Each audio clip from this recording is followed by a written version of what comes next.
여러분 반갑습니다. 서목사의 말씀 창고의 서목사입니다.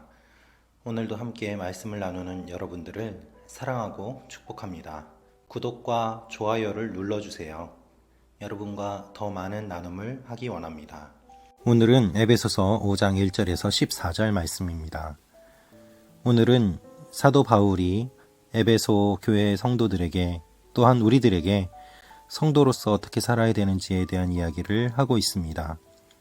구체적인 삶의 변화와 행동의 변화를 이야기하고 있습니다.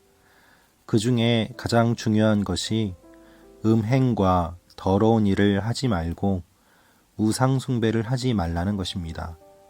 사랑으로 모든 일들을 하라는 권면이 오늘 말씀의 핵심입니다. 오늘 말씀을 통하여 삶이 변화되는 여러분과 제가 되기를 기도합니다. 1절은 그러므로 여러분은 사랑을 받는 자녀답게 하나님을 본받는 사람이 되고 라고 되어 있습니다. 기독교 신앙의 궁극적인 목적은 무엇입니까? 하나님을 닮는 것입니다.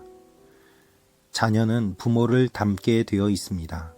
그 DNA를 물려받았기 때문입니다.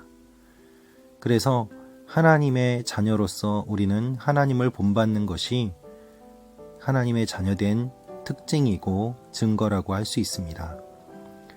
우리가 하나님을 어떻게 본받을 수 있을까요? 하나님의 사랑을 받기 때문에 가능합니다. 사랑을 받은 사람은 그 사랑받는 얼굴이 나타납니다. 사랑받는 자녀는 성품이 달라지고 얼굴이 달라집니다. 사랑이 없으면 사나워집니다. 사랑을 받으면 부드러워집니다.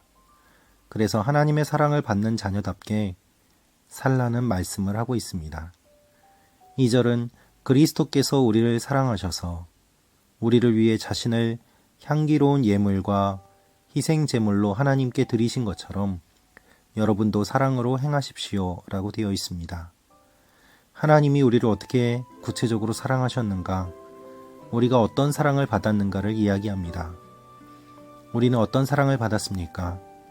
예수님께서 우리를 사랑하셨습니다. 얼마나 사랑하셨습니까?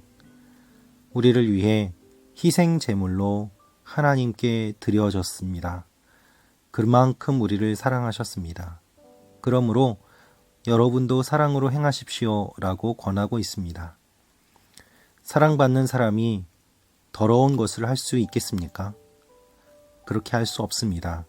그래서 3절에 음행과 온갖 더러운 것과 탐욕의 말은 여러분의 입 밖에도 내지 마십시오. 그렇게 하는 것이 성도에게 합당합니다. 라고 말합니다. 특별히 말에 대한 이야기를 4절에 더 자세하게 말하고 있습니다. 더러운 말과 어리석은 말과 희롱의 말은 어울리지 않으니 감사의 말을 하라는 것입니다. 여러분, 우리의 속에 있는 것이 말로 나옵니다. 우리는 어떤 말을 하고 있습니까? 교회에서 어떤 말을 하고 있습니까? 기도 제목을 나눈다는 핑계로 다른 사람의 뒷이야기를 하는 것을 즐기고 있지 않습니까? 이웃이 안타까운 상황 속에 있을 때에 정말로 애통하기보다는 그것을 하나의 흥미있는 이야기거리로 여기며 여기저기 전하고 있지는 않습니까? SNS에서 우리는 어떤 말들을 하고 있습니까? 인터넷 댓글에서 우리는 어떤 글들을 쓰고 있습니까? 더러운 말과 어리석은 말과 희롱의 말은 어울리지 않습니다. 바울은 강조합니다.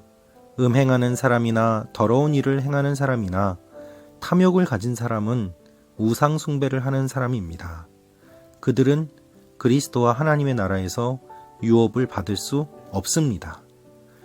이것을 확실히 알아두라고 강조하면서 음행하는 사람, 더러운 일을 행하는 사람이 되지 않도록 권면하고 있습니다. 에베소 교회에 허황된 말을 하는 사람들이 들어와서 성도들을 현혹시켰습니다. 그래서 하나님의 진리를 떠나고 자신들이 생각하는 마음대로 하나님을 믿는 일들이 일어났습니다. 그래서 바울은 불순종하는 사람들에게 하나님의 진노가 임할 것이라고 말합니다. 악한 사람들이 있습니다. 속이는 사람들이 있습니다. 더러운 일을 하는 사람이 있습니다. 음행하는 사람이 있습니다. 그러한 일들에 동참하지 마십시오. 여러분, 심지어 교회 안에도 음행이 있습니다. 더러운 일들이 있습니다. 거짓이 있습니다. 그 사실을 우리가 기억하고 잘 분별해야 합니다. 여러분이 전에는 어둠이었지만 이제는 주 안에서 빛입니다. 빛의 자녀들답게 사십시오. 하지 말라는 말 그 이후에 이렇게 사십시오라는 이야기를 합니다. 우리의 존재를 말하면서 변화된 존재답게 살라는 권면을 하고 있습니다. 빛의 열매는 선함과 의로움과 진실함에 있습니다. 그래서 주님을 기쁘시게 할 것이 무엇인지를 분별하십시오라고 말합니다. 여러분, 하나님을 기쁘시게 할 것이 무엇일까요?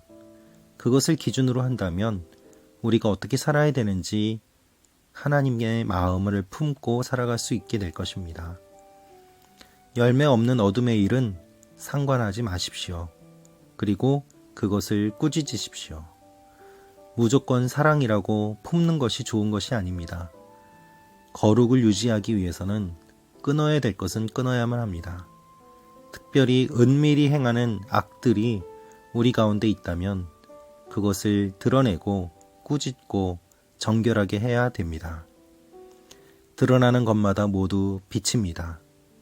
하나님께서 우리 가운데 함께 하시기 때문에 잠자고 있는 우리는 깨어나서 하나님의 영광을 비추어야만 합니다.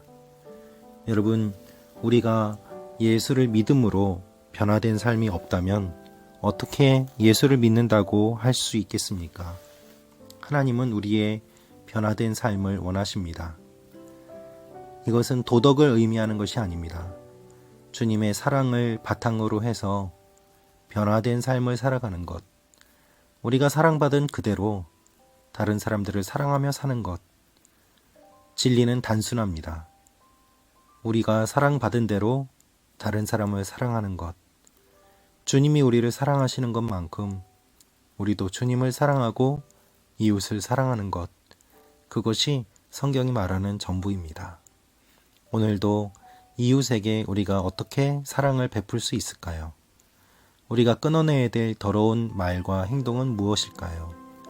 그것을 기억하고 하나님 앞에 우리의 마음을 더러운 것들을 청소하는 하루가 되시기를 주님의 이름으로 축원합니다. 기도하겠습니다. 아버지 하나님, 성탄절이 지나고 다시 에베소서 말씀을 묵상합니다. 하나님께서 함께하여 주시고 우리 삶이 변화되게 하시고 우리가 사랑을 어떻게 많이 받았는지 기억하며 다른 사람들을 사랑하는 하나님의 사람들이 되게 하여 주시옵소서. 예수님의 이름으로 기도합니다. 아멘.